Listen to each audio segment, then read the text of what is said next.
सर्वांना नम्र विनंती आहे की व्हिडिओ पूर्ण पाहावा आणि व्हिडिओला लाईक करावे आणि आपल्या कमेंट बॉक्समध्ये लिहाव्यात. सतीश एका मल्टीनॅशनल कंपनीत मॅनेजर या पदावर असतो आणि तो नाशिकसारख्या मोठ्या शहरात राहत असतो. एके दिवशी त्याचा फोन वाजतो आणि पलीकडून घाबरलेल्या आवाजात त्याचे वडील बोलत असतात. हॅलो सतीश बाळा, अरे तुझ्या आईला हॉस्पिटलमध्ये ॲडमिट केलं आहे. तिला हार्ट अटॅकचा झटका आला आहे. मला इथं काहीच समजत नाही, काय करू? तू लवकर ये. त्याचे आईवडील गावाकडेच राहत होते. आईवडिलांना शहरातील वातावरण आवडत नसे. सतीश त्यांना नेहमी म्हणायचा, तुम्ही इथे गावात राहण्यापेक्षा माझ्यासोबत राहायला या. तिकडे तुमची चांगली सोय होईल.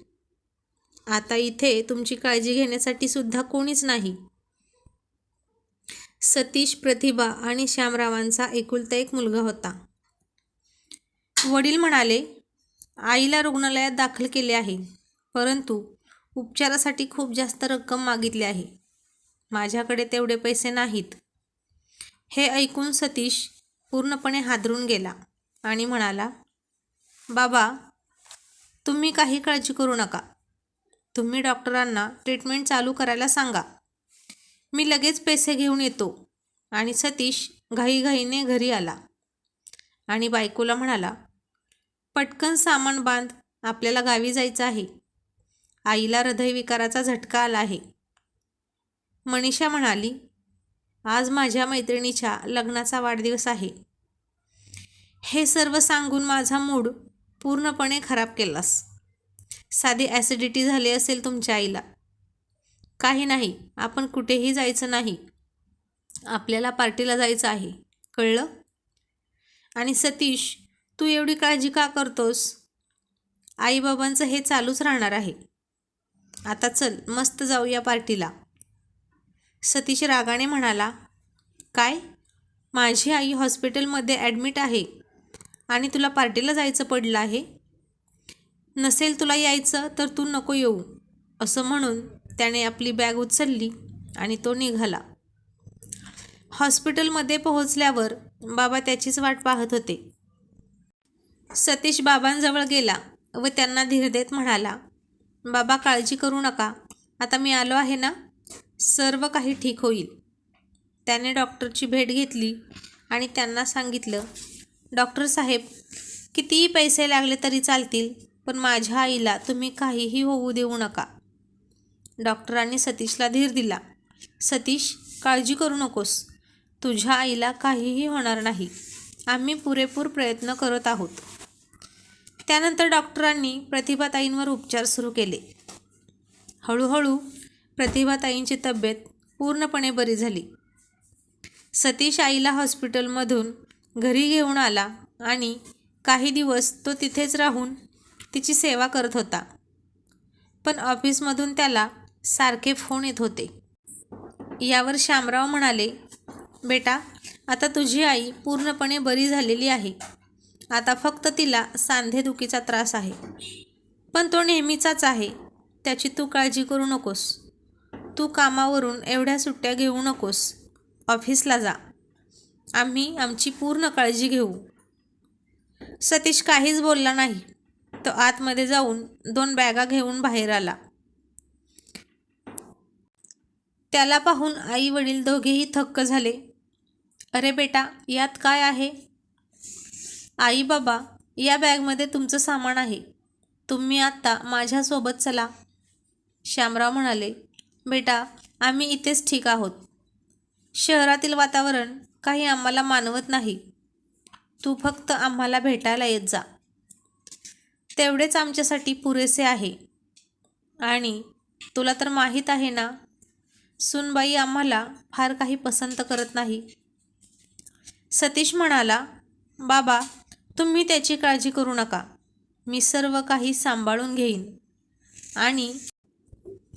आणि आता मी तुम्हा दोघांना इकडे एकटे सोडू शकत नाही. आता मी तुमचं काहीही ऐकणार नाही. आणि नंतर सतीश आईबाबांना घेऊन शहरात त्याच्या घरी आला. सतीशच्या आईवडिलांना समोर पाहून मनीषाला भयानक राग आला होता. मुलाच्या घरात पाऊल ठेवताना श्यामराव आणि प्रतिभाताईंना कसे तरीच वाटत होते. तेव्हा सतीश त्यांना म्हणाला की, बाबा, हे घर तुमचंच आहे, तुमच्या मुलाचं आहे, त्यामुळे इथे तुम्ही कसलाही संकोच बाळगू नका. खोलीतून बाहेर आल्यावर मनीषाने सतीशचा हात पकडला आणि त्यांच्या खोलीत घेऊन गेली आणि त्याला बोलू लागली, या म्हाताऱ्यांना इथे कशाला आणलं? तुमचं डोकं फिरलंय का? मनीषा, तोंड सांभाळून बोल. ते माझे आईबाबा आहेत.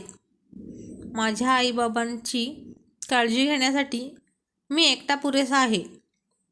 पण एक गोष्ट तू लक्षात ठेव, तुझ्यामुळे जर का माझ्या आईबाबांना काही त्रास झाला तर माझ्यापेक्षा वाईट कोणीच नाही. सतीशने आईवडिलांची काळजी घेण्यासाठी एक बाई ठेवली होती. सतीशचे आईवडील त्याच्यावर खूप प्रेम करत होते आणि आपला सतीश आपल्याला इतका जीव लावतो म्हणून ते खूप खुश होते. पण सुनेला मात्र हे सहन होत नसे.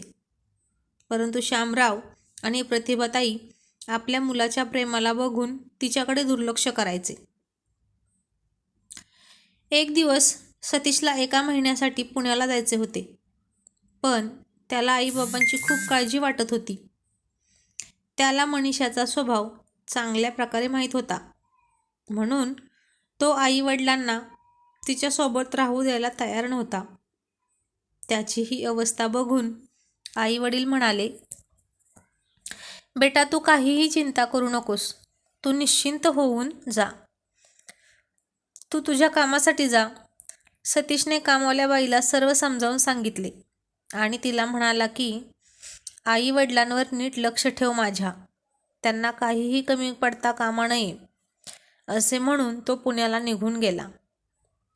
सतीश पुण्याला गेल्यावर मनीषाने तिचे गुण दाखवायला सुरुवात केली. मनीषा नेहमी तिच्या सासू सासऱ्यांना टोमणे मारायची. किती महागाई वाढली आहे शहरात आणि घर कसं तरी चालवावं लागतं आणि जास्त माणसं राहिली की घर चालवणं फारच कठीण होऊन जातं आणि सोसायटीवाले सुद्धा तक्रार करतात. आणि त्यातच हे दोन्ही म्हातारे येऊन इथं पडले आहेत.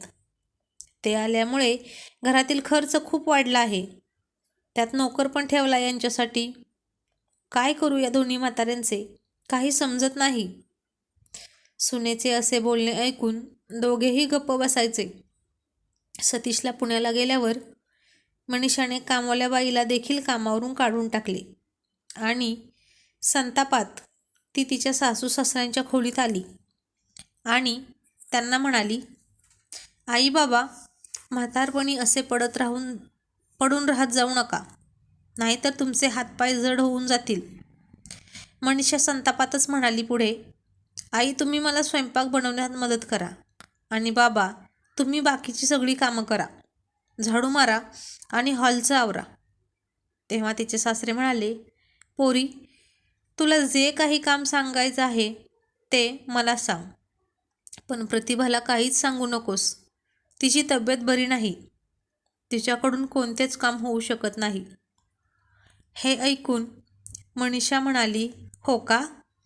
इतके दिवस झाले तरी त्यांची तब्येत अजून बरी झाली नाही का? इथे त्यांना फुकटची भाकरी खायला मिळते ना, तशी सवय झाली आहे. पण आता काम सांगितले की काही ना काही दुखणारच. काम कोणी का करेना, मला त्याच्याशी काहीही देणं घेणं नाही, फक्त काम व्हायला पाहिजे. मनीषा तिच्या सासऱ्यांना भाजीपाला आणायला सांगते. श्यामरावांनी पिशवी घेतली आणि भाजीपाला आणण्यासाठी ते बाजारात गेले. भाजी घेऊन आल्यावर भाजी व्यवस्थित धुवून फ्रीजमध्ये ठेवून दिली आणि मनीषाला म्हणाले, सुनबाई, बाजारात जाऊन भाजीपाला आणण्यात थोडासा थकवा आला आहे. माझ्यासाठी फक्त 1 कप चहा बनवतेस का? हे ऐकून संतापातच मनीषा म्हणाली, मी काही तुमची मुलगी नाही जे तुम्ही मला ऑर्डर देत आहात. तुम्ही भाजीपाला आणून दिला आहे तर काही तुम्ही माझ्यावर उपकार केलेले नाहीत. या घरात राहायचे असेल तर तुम्हाला कामं करावीच लागतील. चहा स्वतःहून बनवून घ्या. श्यामरावांनी 2 कप चहा बनवला आणि चहा घेऊन ते खोलीत गेले. हे सर्व बघून प्रतिभाताईंचे डोळे पाण्याने भरून आले. त्या म्हणाल्या, काय काय करावे लागत आहे तुम्हाला? तर श्यामराव म्हणाले, अगं, कशाला काळजी करतेस आणि वाईट वाटून घेऊ नकोस. आपला मुलगा आपल्यासोबत आहे ना. मी तुझ्यासाठी छान चहा बनवला आहे. आपण मस्त चहाचा आनंद घेऊया. आणि मग नंतर दोघेही चहा पिऊ लागली. दुपारी जाऊन पाहिलं तर सुनेने तिच्यापुरतं जेवण बनवलं होतं. त्यांच्यासाठी तर जेवणच उरलं नव्हतं. मग श्यामरावांनी स्वतः जेवण बनवलं आणि प्रतिभाताईंना सुद्धा खाऊ घातलं. मनीषा खोलीतून बाहेर आली आणि म्हणाली, हे सर्व काय आहे? तुम्ही लोक किती घाण करता. किती घाण आहात तुम्ही सगळे. स्वयंपाकघर किती घाण करून ठेवलं आहे. आत्ताच्या आत्ता मला हे स्वयंपाकघर पूर्णपणे स्वच्छ हवं आहे. श्यामराव म्हणाले, नको काळजी करू पोरी. मी आता लगेच भांडी स्वच्छ करून देतो आणि किचनसुद्धा स्वच्छ करतो. आणि त्यांनी किचन साफ केले. संध्याकाळी श्यामरावांनी किचनमध्ये जाऊन बघितले तर संध्याकाळीसुद्धा मनीषाने त्यांच्यासाठी जेवण बनवले नव्हते. जेवण दुपारी जे बनवले होते त्याच्यातूनच थोडेसे उरलेले होते. श्यामरावांनी ते जेवण गरम केले आणि आपल्या रूममध्ये जेवण घेऊन गेले. प्रतिभाताईंनी तेच उरलेले जेवण खाल्ले, औषधं घेतली आणि दोघेही झोपून गेले. सतीश रोज आईवडिलांची विचारपूस करण्यासाठी त्यांना फोन करायचा. सकाळ संध्याकाळी त्याचा फोन चालू होता, परंतु दोघांनीही त्यांच्या सुनेबद्दल त्याच्याजवळ कधीच तक्रार केली नाही. दुसऱ्या दिवशी भाजी आणण्यासाठी मनीषाने श्यामरावांना 300 रुपये दिले आणि म्हणाली, सर्व भाज्यांचा हिशोब एका कागदावर लिहून आणा. श्यामरावांनी पिशवी घेतली आणि भाजी आणण्यासाठी निघून गेले. त्यांनी एका भाजीवाल्याकडे पिशवी आणि चिठ्ठी दिली व सांगितलं की जी भाजी द्याल त्याचे हिशेब कागदावर लिहून द्या. ठीक आहे बाबा, असे म्हणत भाजीवाल्याने पूर्ण हिशोब कागदावर लिहिला आणि भाजीची पिशवी श्यामरावांकडे दिली. श्यामराव मनात विचार करू लागले की बरं झालं, सर्व भाज्यांची किंमत एका कागदावर लिहिलेली आहे, म्हणजे सुनबाईला काही शंका येणार नाही. बाहेर खूप थंडी होती. ते थरथर कापत होते थंडीने. भाजी आणताना त्यांना रस्त्यात एक चहाची टपरी दिसली, म्हणून तिथे थांबून त्यांनी 10 रुपयाचा चहा पिला आणि घराकडे जायला निघाले. घरी आल्यावर त्यांनी पुन्हा सगळ्या भाज्या स्वच्छ धुवून फ्रीजमध्ये ठेवल्या आणि 2 कप चहा करून त्यांच्या खोलीत निघून गेले. थोड्या वेळाने मनीषाचा ओरडण्याचा आवाज आला, या लोकांच्या रक्तातच चोरी आहे. मला माहीत होतं की हे लोक काहीतरी गफला करणारच. ते मग तिच्याकडे गेले आणि काय झालं सुनबाई असं विचारलं. तेव्हा मनीषा म्हणाली की हिशोबामध्ये 10 रुपये कमी आहेत. कुठे गेले 10 रुपये? तुम्हाला समजत नाही का?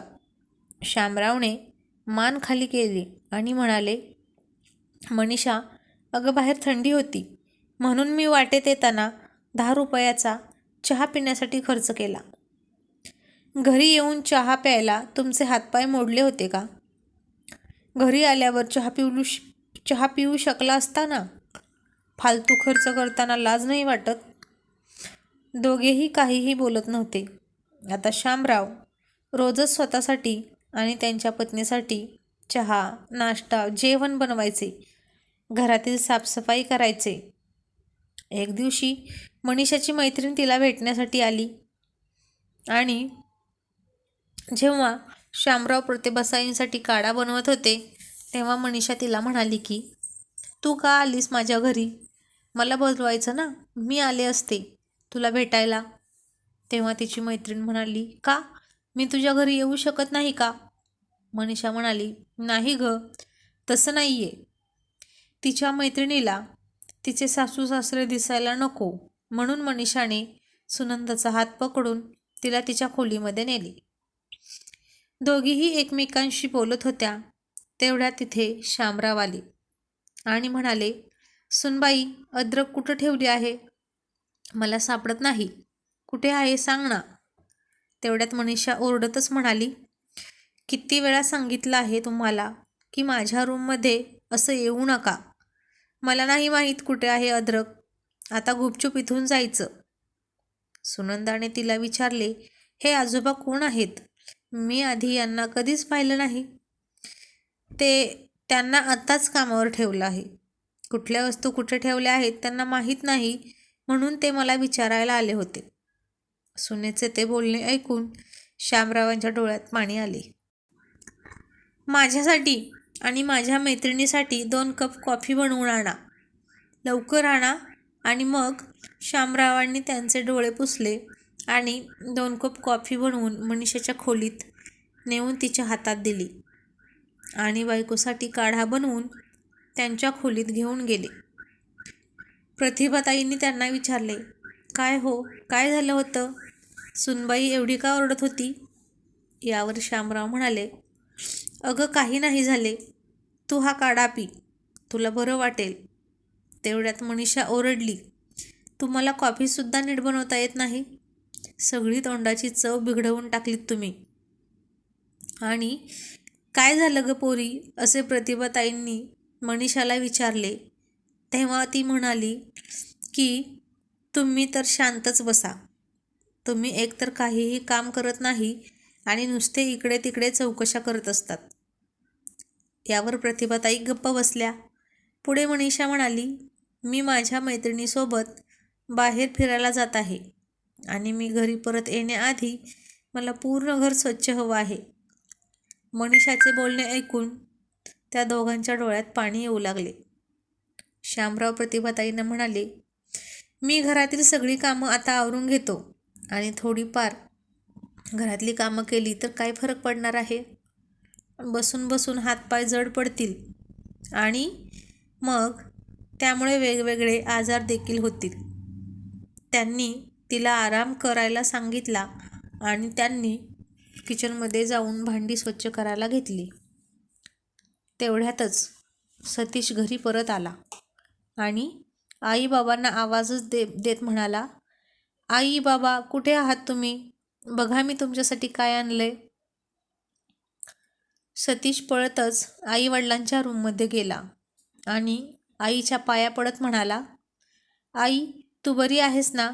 तुझी तब्येत कशी आहे? आता आपल्या मुलाला डोळ्यासमोर पाहून प्रतिभाताईंच्या डोळ्यात पाणी आलं. सतीश म्हणाला, आई बघ मी पुण्याहून तुमच्यासाठी काय आणले आहे. तुझ्यासाठी मी नवीन साडी आणली आहे आणि बाबांसाठी नवीन शर्ट आणि तुम्हा दोघांसाठी सुद्धा ह्या शाली आणल्या आहेत, कारण आता थंडी पडणार आहे ना म्हणून. आई पण बाबा कुठे दिसत नाहीत? ते कुठे गेलेत? मी आल्यापासून विचारतोय तुला. हे ऐकून आईने घडलेला सगळा प्रकार सतीशला सांगितला. हे ऐकून सतीशच्या पायाखालची जमीनच सरकली. त्याने किचन रूममध्ये जाऊन पाहिलं तर त्याचे बाबा भांडी घासत होते. सतीशला बघून शामराव म्हणाले, अरे आलास का बाळा? सतीश म्हणाला, हो बाबा, माझं काम लवकर आटोपलो म्हणून मी लवकर घरी परत आलो. एवढ्यात मनीषाही घरी आली. सतीशला समोर बघून तिला तर धक्काच बसला. अरे तू कधी आलास? सतीश येण्याच्या अगोदर फोन करून सुद्धा कळले नाहीस. तू तर 4-5 दिवसांनी येणार होतास ना? असे म्हणतच ती सतीशच्या जवळ लाडालाडाने गेली आणि त्याने लगेच तिच्या एक कानाखाली वाजवली आणि म्हणाला, तुझी हिंमत कशी झाली माझ्या बाबांना कामे सांगण्याची?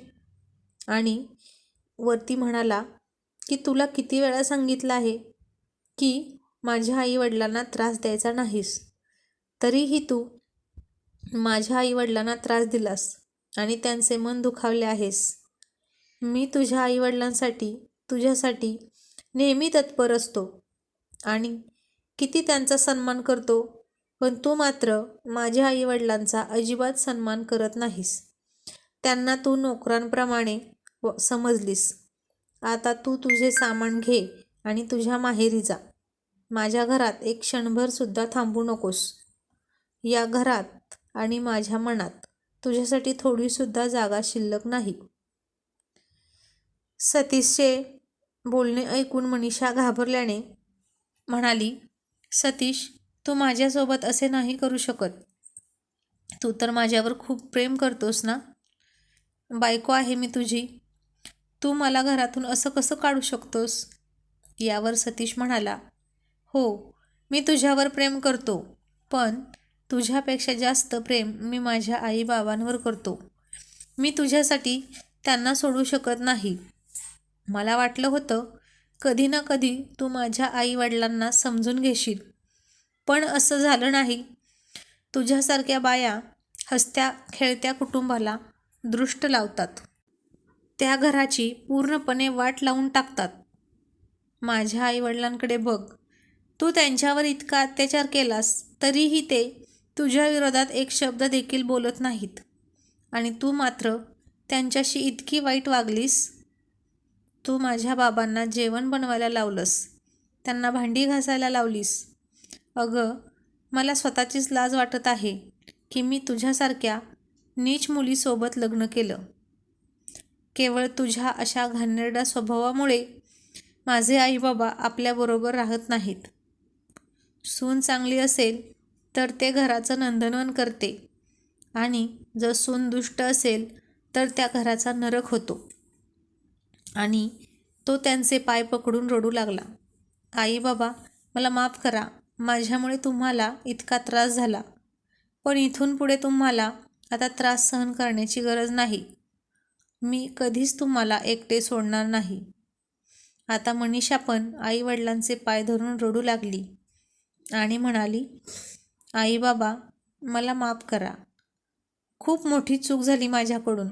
इथून पुढे मी तुमच्यासोबत असे कधीच वागणार नाही.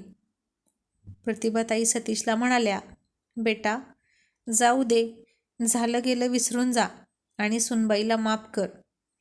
पण सतीशने आईचे काहीच ऐकले नाही आणि मनीषाला घरातून बाहेर काढू लागला. मग मात्र प्रतिभाताईंनी त्याला शपथ घातली, सतीश, माझी शपथ आहे तुला, तू सुनबाईला घरातून बाहेर काढणार नाहीस. हे घर जेवढे तुझे आहे तेवढेच तिचे सुद्धा आहे. आईचे असे बोलणे ऐकून सतीश थांबला. मनीषाला तर त्यांच्याशी नजर मिळवायची सुद्धा हिंमत होत नव्हती. ती जोरजोराने रडू लागली. आई, खूप मोठी चूक झाली माझ्याकडून. मी पुन्हा अशी चूक कधीच करणार नाही. इतका दुष्ट व्यवहार मी तुमच्याशी केला, पण तुमचं मन किती मोठं आहे.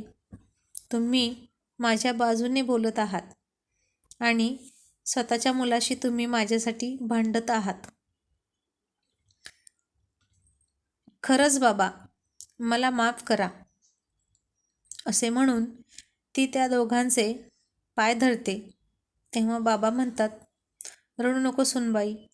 अगं, आम्हाला तू मुली समान आहेस. रडू नको आणि यापुढे तुम्ही दोघं सुखाचा संसार करा. तर मित्रांनो, कशी वाटली कथा?